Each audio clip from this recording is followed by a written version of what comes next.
Հարգելի հեռուստադիտողներ, մենք վերադարձանք, շնորհակալություն, որ մեզ հետ եք։ Փետրվարի 27-ին ժամը 7-ին Առնո Բաբաջանյանի անվան համերգային դահլիճում տեղի կունենա Աշողների երկխոսություն, բացառիկ համերգ, նվիրված Աշող Ջիվանու 180 եւ Աշող Հավասի 130-ամյակներին, որտեղ ժողովրդական երաժշտության եւ Պարի ազգային կենտրոնի Հայաստանի ազգային նվագախմբերի պետական նվագախումբը կներկայացնի Ջիվանու եւ Հավասի աշողական ավանդույթների ամբողջ հմայքը։ Կենթանի ու հզոր կատարումներով ավելի մանրամասն կխոսենք մեր հյուրերի հետ։ Մեր հյուրերն են Հայաստանի ազգային նվագարանների պետական նվագախմբի երաժիշտ Սանթուրահար Քրիստինա Մնացականյանը եւ նվագախմբի ադմինիստրատոր Արմինե Հարությունյանը։ Լույս առավոտի։ Բարի լույս։ Դե դուք արդեն մերն եք դարձել, դուք արդեն մշտական դուք եկել եք մեր տուն, մենք ձեր հետ առաջին անգամ ենք շփվում Սանթուրում ու հստակ եմ դուք էլ մշտականը կհանեք ու շատ հաճախ հյուրընկալ ենք ձեզ, որովհետեւ մեզ համար շատ կարեւոր է այս ուղղությունը, մեզ համար շատ կարեւոր են այս թեմաները, եւ այս ամենի մասին պետք է շատ խոսել։ Ցավոք սրտի, ինչ շատ չես տեսնի, որ լայն տարածում է գտնում համացանցում, սոցցանցերում եւ առասարակ եթե մենք բողոքում ենք, որ օրինակ մեր երիտասարդությունը օրինակ ինչի չգիտի թե Աշող Ջիվանին ով է, խնդիրը բոլորինն է ու մեղավորությունն է, կարծում եմ բոլորինս է։ Բայց մենք հիմա չենք եկել խոսելու, բարձելու ով է մեղավոր, ով է ճիշտ, խոսել ենք շատ ֆանտաստիկ երեկոյի մասին։ Բայց ուզում եմ հիշենք sense մի բան, Ջիվանին ծնվել 1846-ին, չէ, եթե չեմ սխալվում, մոտավորապես Հավասին 1895 թվականների մոտ իրենց կապում են ընդհանուր Թիֆլիսը, շատ հետաքրքիր է, ճիշտ է, դեռ տարբեր ժամանակներում են ծնվել, բայց շատ sense են, որ երկուսն էլ Ջավախից են, այո, վայ, սիրան քո ձայնը։ Եվ ամենակարևորը, Ջիվանին հեղինակել է մոտ 800 ստեղծագործություն, Հավասին մոտ 5600 բանաստեղծություն եւ թողել է մեզ մոտ 2000 երգ, որոնք հասել են հիմա։ Աշողագետ եք կներեք։ Չէ, դիմել եմ Google-ին։ Նայեք։ Հրաշալի։ Ու այդ ամենը այսօր հասել է մեզ։ Գիտեք, ցավալի գիտեք որն է, որ այո, պետք է փաստենք, որ նմանատիպ ֆանտաստիկ ահռելի մեծ հարստությունը որ կա, հասել է մեզ, բայց ցավոք սրտի շատերը չեն անդրադառնում այդ ամենին, բայց այսօր շատ բարձրացնում ենք շատ կարևոր թեմա եւ անդրադառնում ենք ֆանտաստիկ աշուղներին, ինչպես առաջացավ միտքը գաղափարը հիշել նրանց։ Եթե կարելի է ես սկսեմ, նախ բարի լույս բոլորին եւ ես ուզում եմ բարի լույս հղել նաեւ մեր նվագախմբի երաժիշտներին, ինչպես նաեւ մեր մայստրո Նորայր Դավթյանին, որովհետեւ այսօր մենք շատ հագեցած օր ունենք եւ ուզում եմ իրենց աշխատանքային լավ օր մաղթել, մինչեւ մենք էլ կմիանանք իրենց։ Ուրեմն գաղափարը ինչպես առաջացավ, մեր կենտրոնը հակված է միշտ տոնել, նշել հոբելյանական երեկոներ եւ բնականաբար անմասն չէր կարող մնալ նման մեծանուն աշուղներից եւ դեռ անցյալ տարվա վերջում, երբ տարվա ծրագիրն էինք մենք կազմում, առաջնայինը եղավ, որ ազգային նվագարանների պետական նվագախմբի առաջին համերգը հենց դա պետք է լինի, նվիրված Աշող Ջիվանուն եւ Աշող Հավասուն եւ անհնար էր ուղղակի չտոնել։ Ես շատ ուրախ եմ, պատկերացեք դուք էլ մեզ շատ տեղեկություն տվեցիք, ինչպես դուք ասացիք, մենք էլ աշուղագետ չենք։ Չակնված տաղանդեն։ Այո, շատ հիանալի էր եւ հաճելի էր մեզ առավոտը այդպիսի տեղեկություններ շատ լսել։ Այո, մենք երաժիշտներ ենք, բայց իրոք աշուղագետ չենք եւ շատ մանրամասը չգիտենք նաեւ իրենց գործունեության մասով, ես մեր մասով եմ խոսում, բայց չմոռանանք, որ Հայաստանի Հանրապետությունը ունի Ջիվանու անվան աշուղական դպրոցը Թովմաս Պողոսյանի գլխավորությամբ, ով զբաղվում է աշուղներով, նորօրյա աշուղներով, հնորյա աշուղներով եւ հսկայական ժառանգություն արդեն գրականության տեսքով նաեւ մենք ունենք։ Պարզապես մնում է շատ անդրադառնալ եւ հանրայնացնել եւ ես մի բան էլ ասեմ, որ եթե մի 10 տարի, 15 տարի առաջ քիչ էր երիտասարդությունը հետաքրքրված աշուղական երգարվեստով, այսօր կարող եմ ասել, որ բոլոր երգիչ երգչուհիները գրեթե անդրադառնում են մեր աշուղական երգարվեստին եւ դրանով նաեւ մեկ անգամ եւս վեր բարձրացնում աշուղական արվեստը, այնպես որ հետաքրքրություն կա եւ շարունակական կլինի, մենք էլ պիտի այնքան աշխատենք, որ այդ հետաքրքրությունը միշտ պահենք ամենաբարձր աստիճանի վրա։ Սանթուրը որպես գործիք ունի շատ հետաքրքիր փիլիսոփայական, այսպես ասած, հնչողություն, աշուղական այդ արվեստի մեջ, ինչպես եք կարողանում այդ ներաշխարհի հետ այսպես գեղեցիկ փոխանցել այդ ամենը հանդիսատեսին։ Անկեղծ ասած, որպես Սանթուրահար չեմ պատկերացնում որևէ նվագախումբ ժողգործիքների, որը կհնչի առանց այդ նվագարանի, որովհետև սանթուրը լրացնում է ամբողջ նվագախմբի հնչողությունը, լցնում է հնչողությունը, իրենով ունի շատ մետաղյա ձայն, հետաքրքիր տեմբր, այսպես ասած, ավելի հզոր, քան մնացած նվագարանները։ Իսկ ժող ստեղծագործություններ նվագելիս դա հիմքն է այդ նվագարանի, ոնց որ հայը խոսում է հայերեն, այնպես էլ սանթուրով նվագում ենք ժող ստեղծագործություններ եւ հնչում է փառահեղ։ Հատկապես աշխուղական երաժշտության մեջ նկատի ունեմ այսքան այդ նրբությունները որքանով է կարողանում այսպես փոխանցել հանդիսատեսին։ Վարպետորեն։ Այո, Սայաթնովան շատ անդրադարձել է սանթուր նվագարանին, իր երգերի մեջ էլ դափով, սանթուրով, կամանչայով։ Այսինքն այդ ժամանակվանից արդեն դա եղել է օրինաչափություն, որ պետք է ժող ստեղծագործությունների երգերի մեջ հնչի այդ նվագարանը։ Երկու աշխուղների ստեղծագործություններն էլ չես կարող գտնել ինչ-որ տխրություն, չես կարող գտնել ինչ-որ բարդ ու անհասկանալի մի բան, մաքրություն, պարզություն ու ժողովրդին շատ հասանելի ստեղծագործություններ։ Նաև հաշվի առնելով այն փաստը, որ Ջիվանու ստեղծագործությունները թարգմանվել են եւ ֆրանսերեն, եւ ռուսերեն լեզուներով, նայեք ինչ մեծ առավելության մասին ենք մենք խոսում, այսինքն դա հասանելի է նաև այլազգի մեր ներկայացուցիչներին, որոնք կարող են ծանոթ լինել աշխուղին եւ այսօր պարզապես անտարբեր անցնել այս հասկաների թողած մեծ ժառանգության հանդեպ, պարզապես շատ սխալ կլինի ու սա այս համերգները իսկապես ամենամեծ առավելությունն են եւ մեծ բոնուս են, մեծ վիտամին են յուրաքանչյուրիս։ Արդյոք ըստ ձեզ, հա, ձեր համար ո՞րն է ամենակարևոր մեխը իմաստը այս համերգների։ Համաձայն եմ առաջինը իհարկե անդրադառնում ենք մեծություններին։ Շատ լավ է, որպեսզի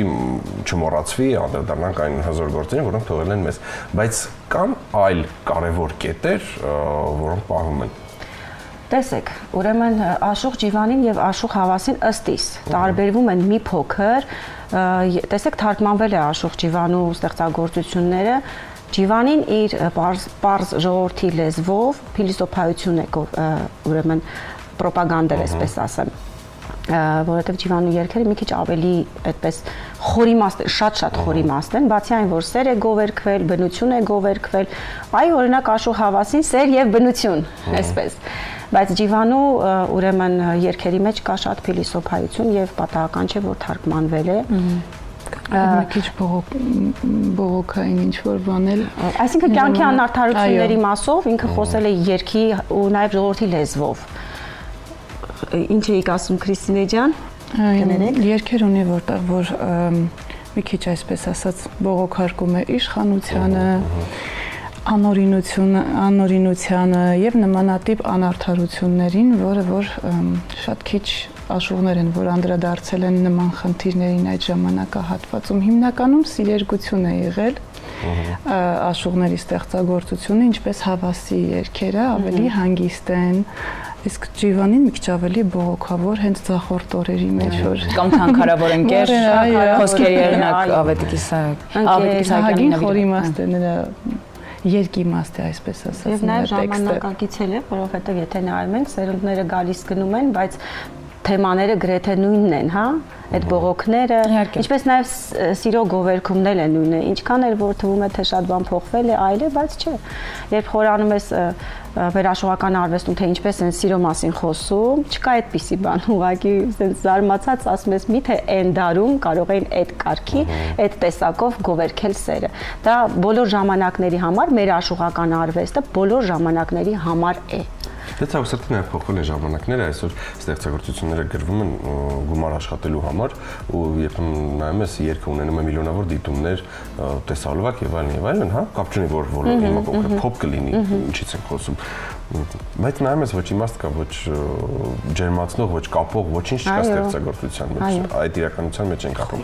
Մենք խոսեցինք նաև որ այդքան մեծ քանակությամբ գործեր են հասել մեզ ու վստահ եմ ընտրությունը շատ բարդ է եղել, կամ ընտրել եք իրենց ամենահայտնի գործերը կամ ինչպես է ընթացել այդ process-ը, ինչպես եք ընտրել։ Շատ դժվար է այդ ընտրությունը, որովհետև իրենց գործերի մեջ չկա